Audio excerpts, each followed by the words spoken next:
What's up, dudes? Welcome back to another episode of Rhomas Men's Team. Pretty simple. We are a group of guys helping each other make progress towards each other's goals. If you're new to the channel, awesome and welcome. If you want to help support the channel and join our pro team, head over to rhomasteam.com/pro, where you can contribute to us on a donation basis. We also give you access to exclusive content, mastermind groups, etc., etc. So anyway, hope you enjoy this episode, and we'll see you on the team.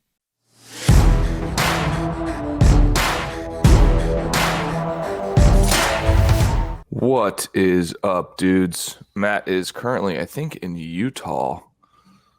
I think he's in Utah. I think for a show. Anyway, how you guys doing? We'll make it a short one today, if that's cool with everybody. Let's see who's here. Matthew Bland, what's up? Miguel, Ryan, Ray, Hal, Patty P. How you guys doing? Miguel, what's up, brother? If anybody wants to come on, please let me know if they want to do a quick goals update. If you're struggling with anything or want to share a win, please let me know. It'd be awesome to have you guys on. Wanted to share something with you guys. Struggling a bit.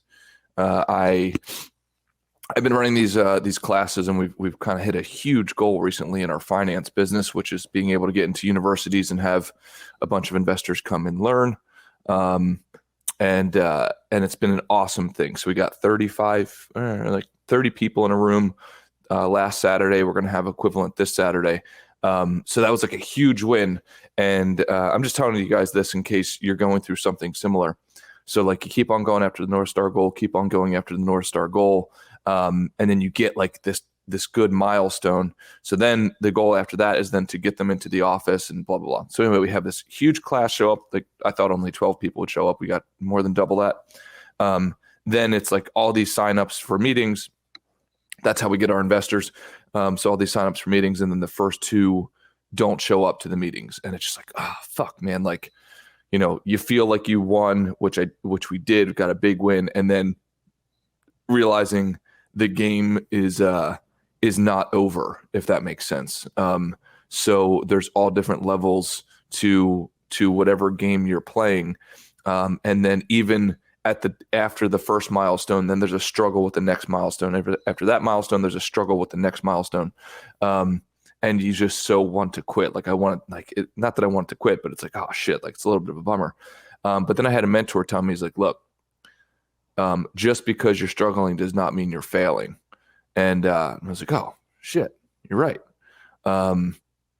So just throwing that out there to you guys, because I know it sounds so obvious, but just like that statement, like, you know, oftentimes we don't need to be taught. We just need to be reminded that just because you are struggling does not mean you are failing. In fact, it probably means the opposite.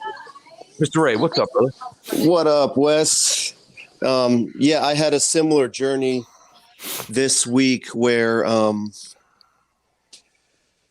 like there was like the losses or like the swing and the misses are devastating. Yeah. Right. And then, if your program is strong, or if you're trying, the wins will happen as well. Right. So like in my case, I went out to this country hotel to celebrate Sarah's birthday. And this is a hotel that I was hired to do the corporate art collection for, right? And then in the end, their budget ran out of money, so they didn't do any art. And then I saw on Instagram that some other art advisor was going to do their art. And then they have this gallery space that I was supposed to curate. And then when we visited, it's like, actually, no, we're going to get this other gallery to work. So it was just like this kind of like boom, boom, boom. Expectations, bragging to my friends, and then just, you know what I mean? And it's just like it not panning out. And so that really cheesed me off. But then, somebody called me and they're like, hey, we have a book club and they really love my art. Can we do it at your house next? Because there's a bunch of people who want to buy art. So that is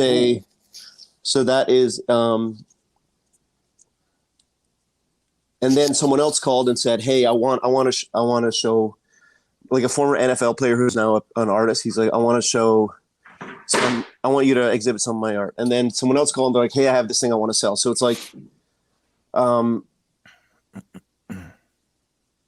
if my personal brand is an art expert, I'm going to go for things and not get them. You know what I mean? Yep. Like, and I guess with your seminars, you are going to get yeses, but then they don't show up. Yep. Right. And it's like,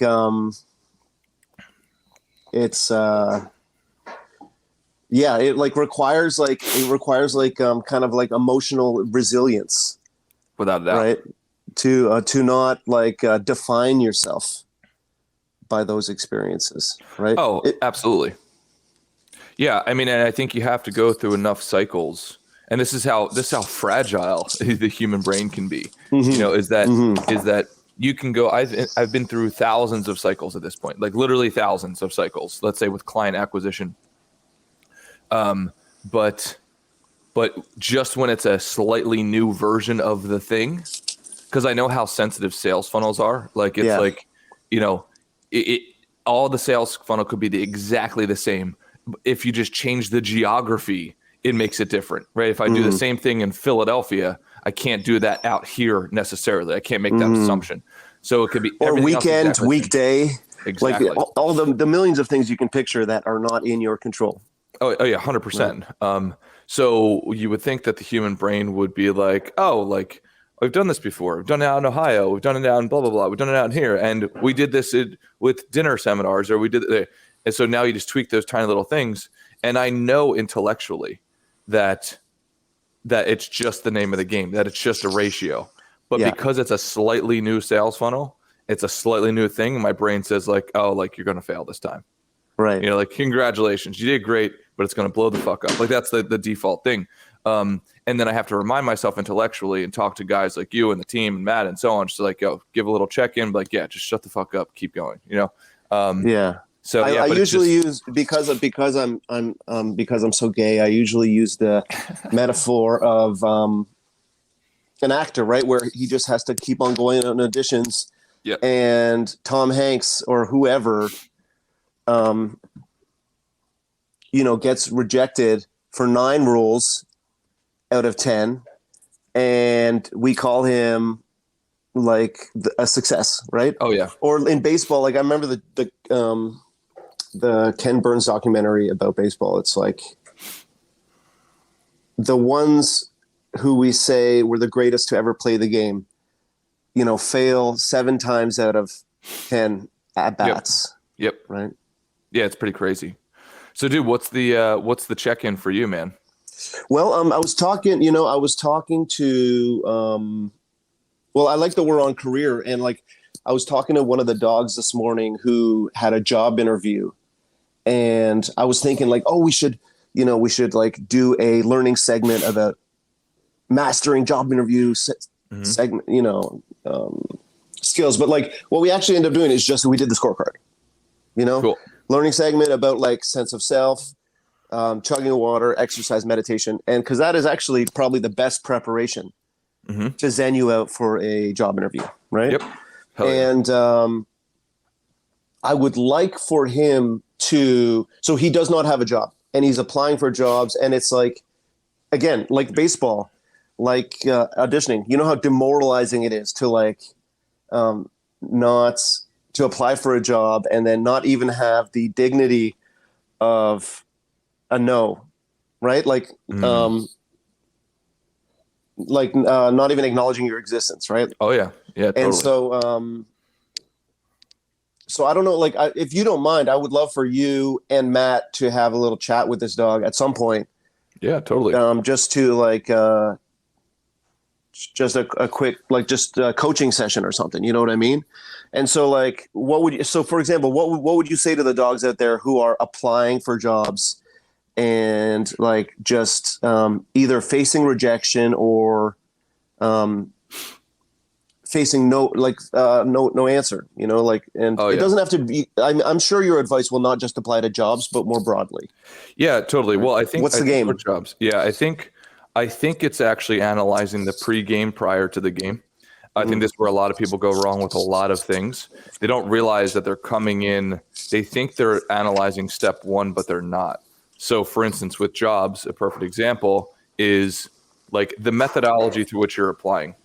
So if chances are, if I'm hearing that he's applying for so many jobs and getting goose eggs, the reason is I assume because he's using an internet leg, right? Like probably applying through whatever the hell the job posting boards are. Because it assumes that's the first step. That's actually the second step. The first step is deciding which platform or which methodology you're going to use. And that could dramatically change the game. No different, Ray, than what I was saying to you earlier, right? Like if I chose to run my college courses in Philadelphia, that makes the assumption that I'm supposed to be running them in Philadelphia. Let's just say it's West Philly, right? Like that is automatically, that's step number 2. But if I assume it's step number 1, then I don't allow myself to like practice like the zero-based thinking thing that Elon Musk talks about. So I'm going to now this guy, who I think I know who you're talking about, this guy is thinking he's just a failure at the job applying game. It's like, no. It's actually 2 dogs. You know what? It's 2 dogs that are going through this right now. So you might be thinking of a different person, but it's like cool. But it's great. It has even more cool, broader, receptive audience. But please go ahead. Yeah. So I would think prior to the strategy and say, okay, like if I was an alien, and this sounds weird, if I was an alien, how would I guess would be the best way to get a job? If you can take a step back and think through it there, dude, like this volume approach that people use for job applying, college applications, all this like mass stuff, that dating as well, that goes through this meat grinding volume machine where like it's of course you're not going to get an answer unless you're LeBron James, right? Like it's overwhelming. Like think about it. Of course you have to fight for it. Yeah, but right? the problem is like you're not able to fight. Do you know what I mean? Like yes, totally. But unless your resume comes with like platinum and diamond encrusted like borders on it, it's like how the hell are you going to differentiate? Everything is visibility. Exactly. Everything's neutralized down to its digital components, and those digital components all look the freaking same. How are you going to differentiate yourself via the first 3 sentences that are in your resume versus literally the last job that I was at in Philly? For one position, we got 2,472 applicants. Guess how many I read through? Almost zero, right? Like almost zero, right? Like I read through 20 of them. 20 of them. Just because it's a business decision, I can't read through 2,400 applicants. Right, because were there plenty of qualified candidates in that first 20? Absolutely. Yeah. So you didn't need to. Right, like so now that is an input problem, not an output problem. The input's just too large. But here's the thing. So let's just say, even though this is not, let's say I read through 0.05% of those resumes, right? Guess how many resumes I reviewed if they were handed to me by somebody that I knew, or just from somebody in the company? Sure, yeah. Every single one. 100%. Yeah, of them, word. Right? So now let's just assume this guy is applying to 20 jobs. Let's say he's spending 4 hours a day on applying, which I would almost imagine that if he's like most people, he's not even doing that. Right. So if you're going to play the volume game, you got to play the fucking volume. Who's got the like emotional stamina? Agreed. To like for that suicidal self-talk. Here's another. Definitely not getting this one. Oh yeah, exactly, dude. So let's just assume he's spending 3 hours a day on applying. Okay. Now he can still, if I were him, I'd say just test it, just split test it. Try this for three hours a day for 2 days, your normal volume thing. Then how about Wednesday, Thursday, Friday, we come up with a different methodology, spend the same amount of time, and let's have you call on people. Either cold call or call friends and family, letting them know like, hey, what you're up to, if anything sounds like a fit. Like that's probably what I'd first do. Make a list of your friends and family. So this is the pregame. And so like Hale in the comments just said, first step should be networking, honestly. And like, I don't know if that's the first step, but that's definitely in the pregame. That's part of the pregame stew, right? Just planning, right? It's like, okay, like literally strategic thinking. Okay, if I were coaching my brother on this, what would I tell him to do? I specifically say like coaching your brother because it helps take your emotionality out of it. Like Peterson says, right? Like absolutely. Treat yourself like someone you're responsible for taking care of. Yeah, exactly. Plus, like, if you're answering that question honestly, like this is what I tell my brother to do, you're less likely to let the emotionality get in front of it. So for instance, I'm way more likely to tell you, Ray, it's like, hey, just go and cold call companies, right? But if I hear that in myself, it's like, oh shit, I might not want to do that. So I might not say it out loud, or I might not put it on the plan. Dude, I'd do anything. Dude, I'd reshingle the roof before I fucking made a cold call. And I'm facing the same kind of like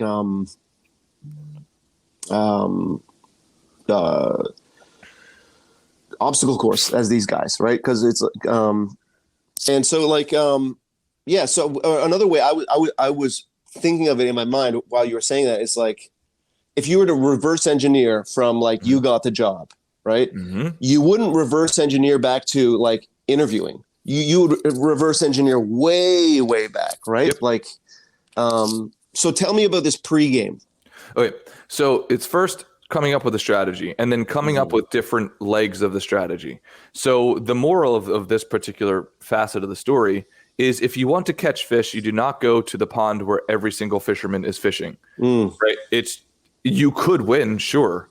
And I'm not like, maybe you dedicate 5% of your game to that, maybe. But dude, literally just changing up the platform can produce outstanding results. This is why if men could get over talking to females, like it is so much easier to get a date with a female at the grocery store or at the library or wherever, or at the coffee shop than it is sitting and swiping through whatever, Tinder, etc. Oh, dude, so much easier once you have like the methodology down. And I love that human to human. Like, another thing I was thinking about, sorry, I haven't eaten anything today. So if I'm like, love it. If I'm acting like who's that professor in Back to the Future? Marty. Oh yeah. Yeah. That's a movie, Wes, by the way. But if you're applying to Indeed.com, right? Like, or whatever job, Monster.com, whatever job website, right? Like, they're posting a job with no filter. And so everyone, whether they're qualified or not, or a good fit, has right, is in the race with you, right? But like, if you're like it's calling way scarier. Being vulnerable, telling people you don't have a job and you're looking for one, way scarier.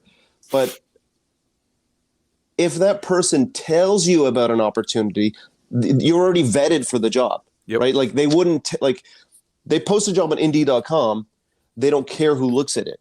But if you get a lead like through somebody, they've already like you've already half vetted for the job, because they wouldn't tell you totally if you were going to embarrass them. Completely, 100%.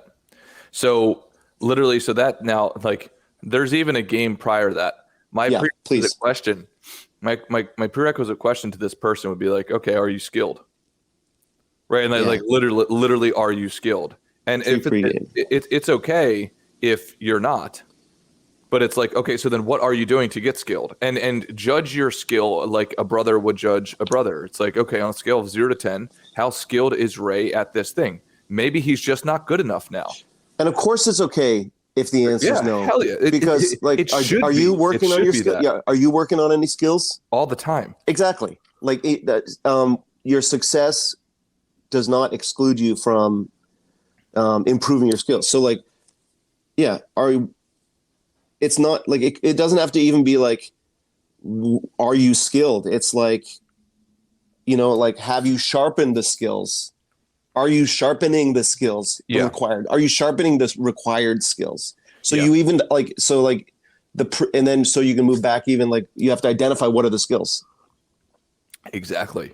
Like, trajectory trumps where you're currently at every single day of the week. This is the same thing with dating, right? Like, it's not that you have to have $1 million in the bank. It's that you have to be ambitious. Like, you have to be on your road to that, just some sort of micro step. The path of progress.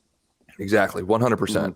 So then it's like, okay, well, part of my strategy would be the acquisition of skills while I'm hunting for the job. So that way, when inevitably the opportunity does present itself, I then have the narrative of like, yeah, I'm a computer programmer and I'm taking this course right now, blah, blah, blah, I'm taking this boot camp, blah, blah, blah, whatever. Chances are also, if you're in skill acquisition mode, I don't know what this person's applying for, but like you could probably go to seminars, you could probably go to classes, you could probably go to things. There's probably companies that sponsor like different, like, you know, different of these things. So like all of these micro opportunities can pop up if you just take yourself out of them, only going to apply through monster.com or whatever the fuck, you know, these things are called, like Indeed, etc. Now, it doesn't have to be necessarily cold calling. I would, if I were like literally coming up with the tactics, I would say, call my friends and family, tell them exactly what I'm looking for, which would mean I'd have to write down what I was looking for. So that way, when I give the pitch to Ray, I give him a very synthesized, precise version of what I'm looking for, right? And even baked in there, I would tell him what I'm not looking for. Like, hey, here's what I'm looking for. I'm looking to work at Burger King. I'm not looking to work at McDonald's, right? Or I'm looking to work in the fast food industry. I'm not looking to work in the, you know, in the bar industry. I don't know, right? Like so that way you don't create a problem for yourself down the road where all of a sudden your friends and family are throwing every opportunity at you because they think you're just looking for a job, right? It's the same problem repeated. So it's like, here's exactly what I'm looking for. I make 25, 30 phone calls, and then boom, all of a sudden you have 25 or 30 salespeople thinking about you. Now, granted, if you've done a good job of increasing your reputation over time, if you're a shithead, you'll get 0 calls back. Right. So then it's like, okay, well, how do I stop being a shithead? It's okay. We've all been shitheads. I've been shitheads. And that's kind of why like monster.com only deserves 1% of your energy. It's because it's the go-to website for shitheads applying for jobs. Right? Like there's no, like you're in the same bucket as all the shitheads when you apply. Right? Yeah. And people who are relatively scared. No disrespect towards any of these people. Like I said, I would use it for 5%. Yeah. And so then of course, Wes, the voice in my head when it comes to sales or you know, when it comes to applying for a job or networking is like, well, I don't know anyone. Right? And so when you went from like humble upbringing, however you've described it, I don't want to like, you know, like growing up poor or whatever you want to call it, to applying for jobs on Wall Street, right? There must have been a voice in your head saying, well, I don't know anyone on Wall Street. I don't know. Absolutely. Yeah. And so what do you like, tell me about that voice and tell me how to like neuter that voice. Sure. Oh, dude. So I'll tell you exactly how I got to Wall Street. This is, I'm glad you're bringing this up because it's a case study in exactly what I'm talking about. So I literally called my friend who I knew had a connection, like his friend / neighbor had several companies in finance. So I was like, hey man, if you give me this guy's number, I will buy you a steak dinner and I won't tell him where I got it from. And he's like, deal. So that's exactly what happened. So he gives me his number. I call this guy and I say, hey, Mr. So-and-so, you don't know me, but I received your number through a mutual friend, and I would like to pitch myself on coming to work for you. And literally, I didn't give him a chance to speak at all during this. So I said, well, my proposal would be, because I don't know how much time I have, right? So I'm trying to get in like that headline, right? So I was like, my proposal would be, I'm going to assume that obviously you know way more than me about finance, but I also assume that I have something you don't, which is time. So I will literally, I don't care, I'll go and get you and your staff donuts, I'll get them coffee, I'll shine your shoes, I will do whatever it takes, plus I will work for free, and I could start tomorrow. Like, that was it. Then I just shut my mouth, right? Oh, this poor guy. Yeah. Like he was trying to say no like 25 times. Yeah. That's amazing. And dude, that was it. Then he said, he's like, show up tomorrow at the exchange at 4 p.m. And I said, well, I'm actually working until 5. He's like, I'll see you at the exchange tomorrow at 4 p.m. if you want the job. Yeah. Nice. He didn't un-asshole himself for you. Nope. Right? Nope. And nice. So I said, okay, like, dude, and then we went out to dinner. Actually, he didn't even talk to me the entire night. He had one of his assistants sit with me at a table. He sat at a different table and just peeked up over at us every once in a while. That was it. Like, literally. So my interview was with his assistant, and then he like was off in the distance. And then I got it from there. But anyway, like, it's oftentimes you just have to do things differently. Oftentimes better is just different. I saw Hal said he sent a cold message through LinkedIn. Exactly. Right. He's picking a different methodology, right? Even a different platform. I'm going to send a cold message via LinkedIn rather than apply for monster.com. Now, LinkedIn, you could get into a similar situation. It's less likely, right? But like normally the easier it is, the harder it is, right? It's so easy to send a send button, so easy to swipe right on a Bumble thing or whatever, right? Like, yeah, but no, dude, I've got a to-do list a mile long of just like either an email, a phone call, or a text. And I just like, I just shit my pants every time I look at that list. Yeah. So hold on. John and I watched an amazing TED Talk about personal brand. 10-minute TED Talk. I think we watched it on Wednesday. Yeah. And it was so good. It was like embrace yourself, flaws and all. Like, so, you know what I mean? Like when you said you have time, you were telling the guy, like, you're basically telling the guy, like, you're not, it's not a lateral move. Like you are not qualified for this job. Like you, 100%. you're an unemployed person or whatever version of that. Right. Yeah. And so it's like, how to build a personal brand, like embrace your whole self, flaws and all. I thought right away of your picture in your seminars where you have the elf outfit. Yeah. Right. I just gave that last week. Yeah. Right. Yeah. So it's like, you're not, so what, and right. And with that call with the for your first job on Wall Street and with the elf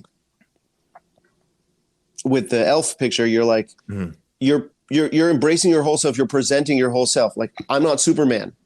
Yep. I'm a nerd. I'm a newbie, whatever. Like, I'm green. And so like, so we thought about like embrace your weaknesses or your guilty pleasures and like, right. Or like, Totally.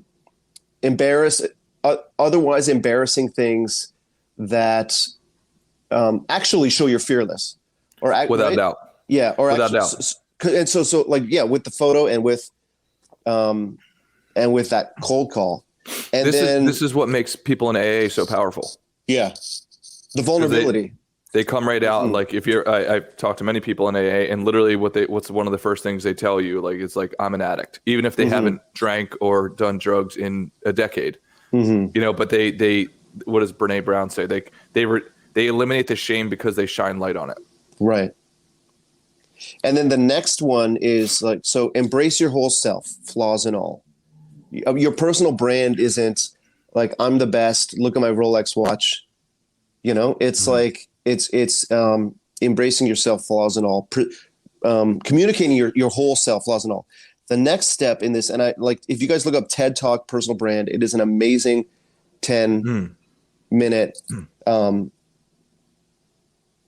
like just kind of clinic. The second one is create value, create relative content on your Instagram or your LinkedIn or like in your conversations.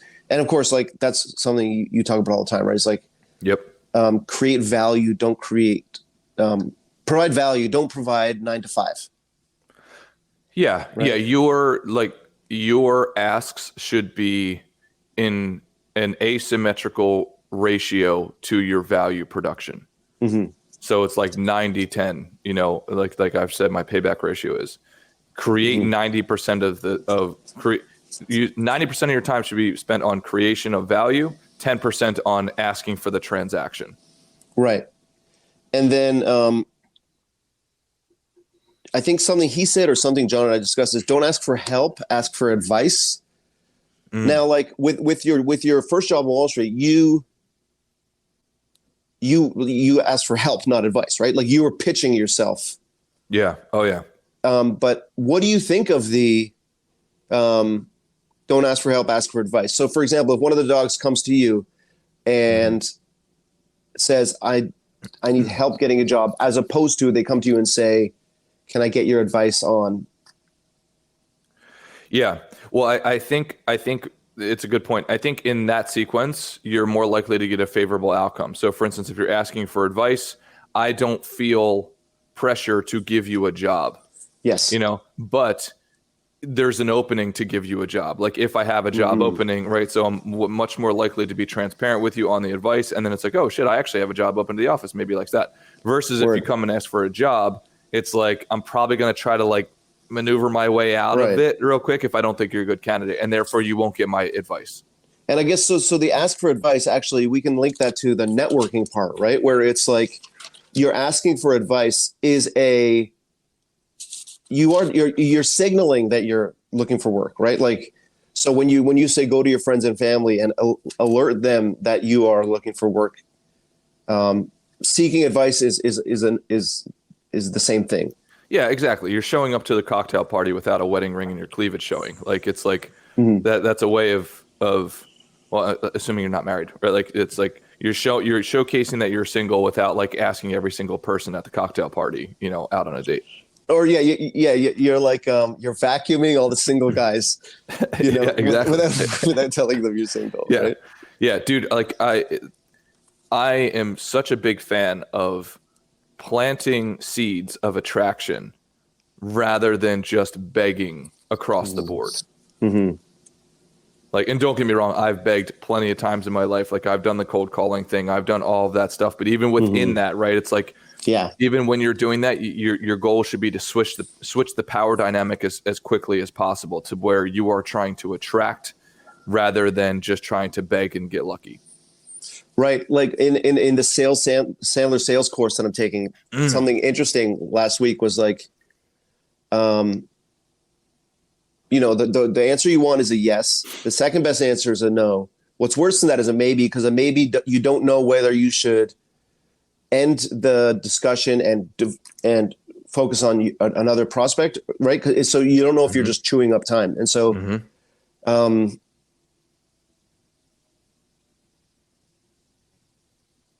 it's something I never did when I worked at an art gallery for other people. It's like, it's like an upfront contract, right? It's like, this is an amazing painting. I think you should buy it, but you can say no. You can say no. Like, giving them the opportunity to say no is removes the kind of like the desperation, and the high pressure sales tactics. Like, and that's kind of like I thought of that as like planting a seed of attraction, where it's like I don't need, like, it's like playing hard to get or something, or like I don't need the money or something, right? It removes the emotional charge. It lets you know that I'm quite okay with you saying no. And that's huge. But like I say to clients all the time, like, if it's not a good fit, okay, it's not a good fit. I'll tell you if it's not a good fit. You tell me if it's not a good fit. That's okay, right? Like, and you don't have to go through all of the linguistics of saying, like, because if you say no, that means I'm still eating. Like, I'm fine because I still have a hot girlfriend. I still look at my watch. Yeah, right, exactly, right. It's implied in that one single. It's like, you can say no. The tonality, the cadence, the body posturing, like the charisma, all that stuff just screams that, like, I don't give a shit what you say. I'm actually trying to do this for you because I think it'd be valuable. If you don't think it's valuable, okay. Yeah, or not just for you. Like, I'm in the business of getting people exactly what they want. And so you're allowed to say no, right? Because it's not my job to give someone what they don't want.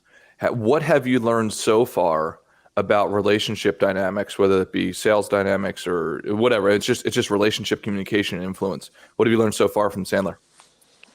Well, the pregame, we talked like so much about,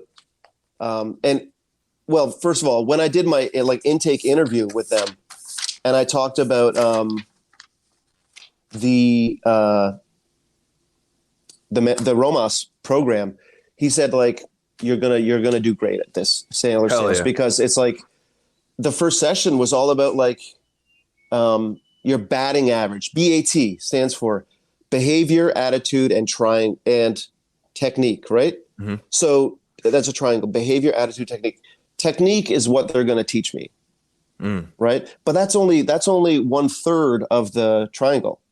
Like, behavior and attitude, you would think it has nothing to do with sales, right? But like positivity, goals, totally, taking care of your spirit, taking care of your body, like all,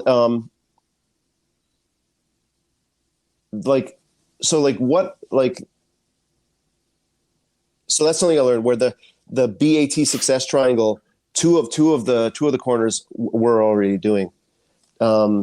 Behavior, attitude, technique. And then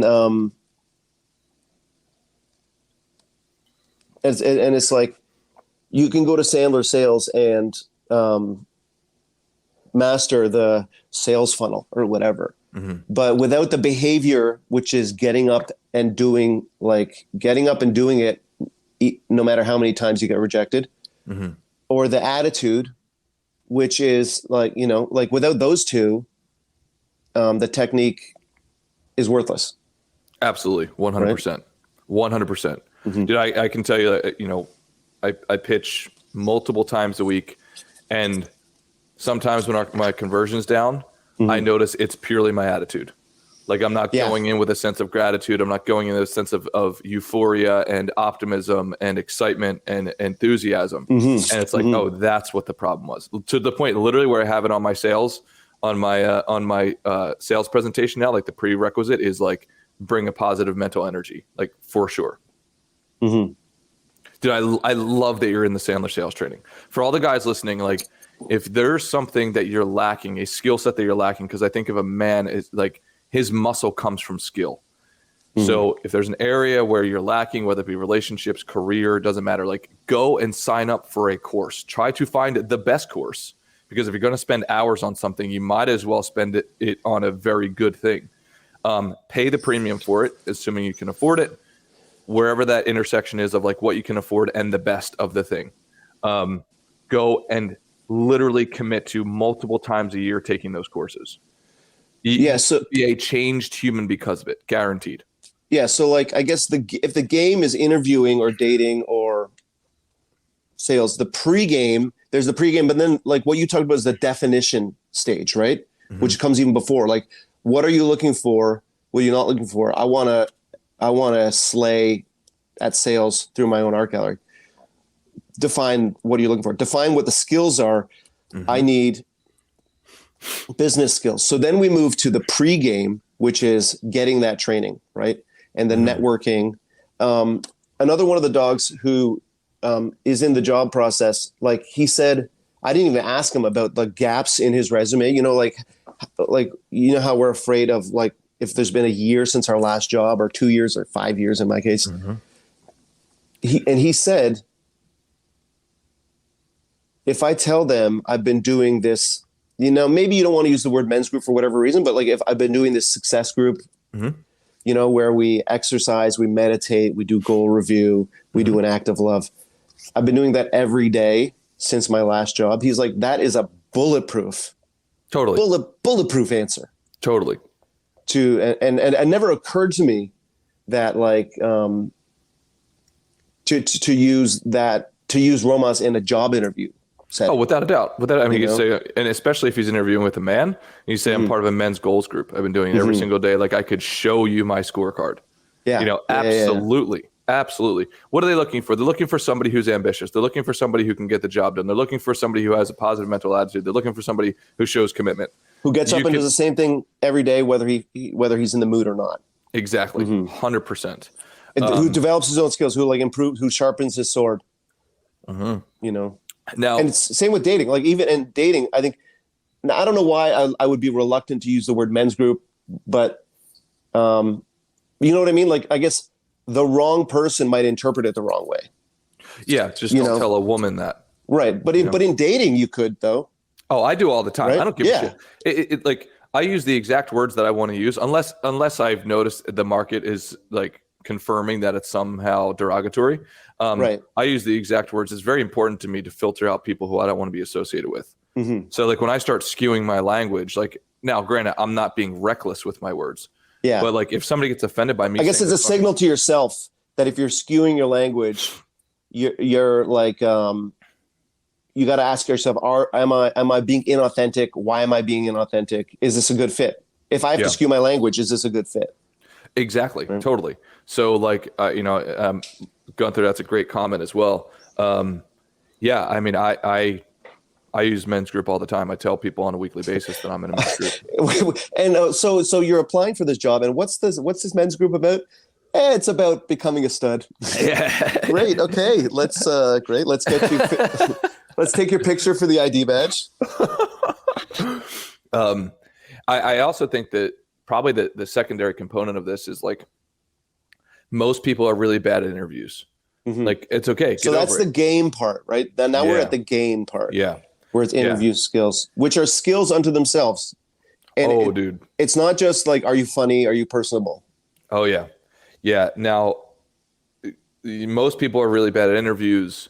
And it's like, yeah, just expect that. Expect you're going to be terrible at interviews. If you've only done 10 interviews in your life, if you've only done one, like you're going to be bad. Like, that's just how things work. If you mentorship, actually, sorry. Yeah. I'm sorry to interrupt you, but no. Kaizen says mastermind group sounds more high value that way. And when I saw that, the M, I thought mentorship group. Like, if you use, you could use the term mentorship group. And, I think whatever makes you comfortable to where you're not like stumbling on the words when you say it, you know? And if Gunther wants to use like sexual circus troupe or whatever, like he like, exactly just make it your own, boys. Make it your own. Make it your own. That's exactly right. So sorry, before I interrupted you, it was like interview skills. It's an unnatural environment, right? Where you're in an interview, you have to sell yourself. You're with a stranger, you're in a suit. It's uncomfortable. Yeah.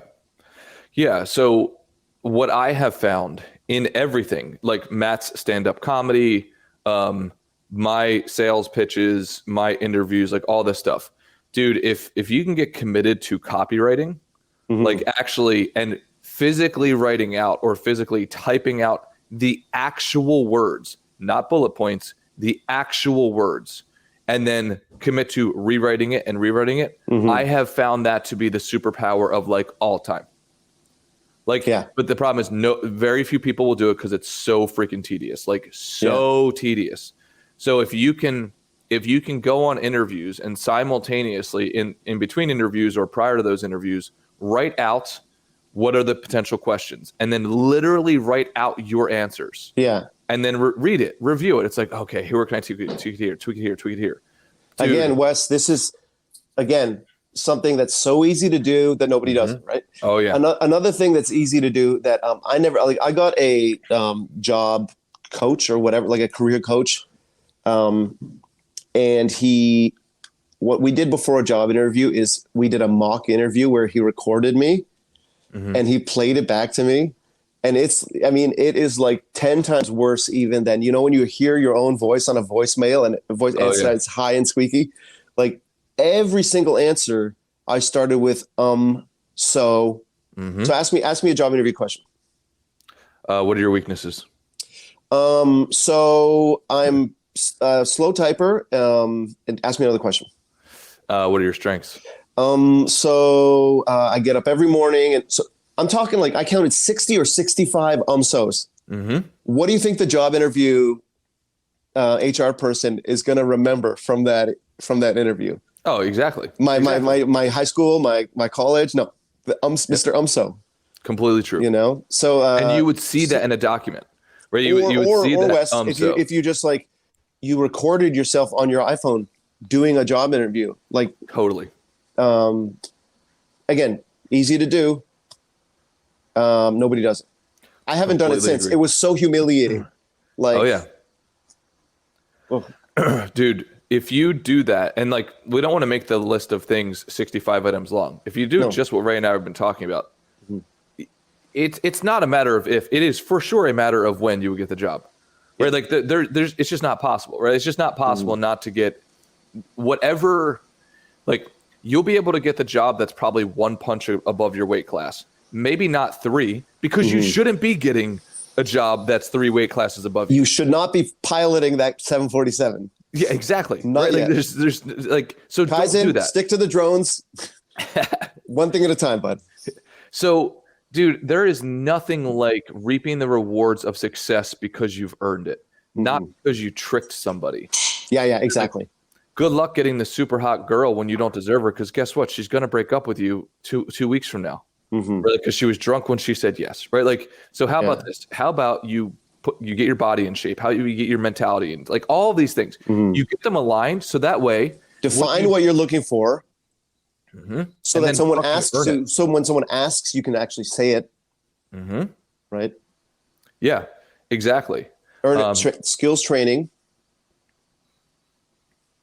networking. And then the game is the game, and then the game is the interview skills or the dating skills. Yeah. Or the sales skills. That's way down. Yeah. And remember to put this in its proper context. Just like Amazon.com, Jeff Bezos gave a speech about why Amazon was so successful. And he said, well, because the marketplace prior to Amazon was making a product that is 10% good and 90% how loud you can shout about it. Amazon.com was to invert that ratio, was to make sure that you're focusing 90% of your time on making an outstanding product and 10% shouting on it. The 10% is just posting it on Amazon. Yeah. So it's like use that same ratio in any area of attraction, right? 90% of your time on becoming the master of your craft. And then 5 to 10% of your time just saying, hey, I'm single, right? Like same thing in dating, right? All of your time almost spent on building up you as a human. And then just saying, hey, by the way, I'm single. If you're good enough, like people can't ignore it. 100%. Right. And it's the same with like, and again, I would strongly urge you guys to Google like personal brand TED Talk. It's this skinny Asian guy named Tai Tran who is like,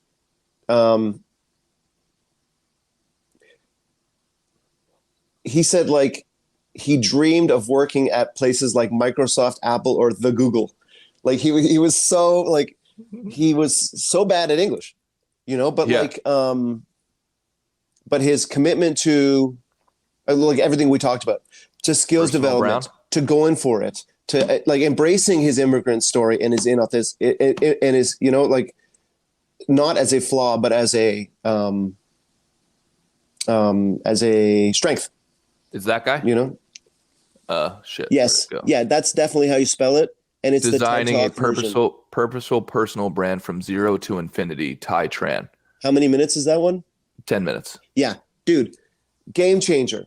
Like Rhomas, like that's like Rhomas, like 101.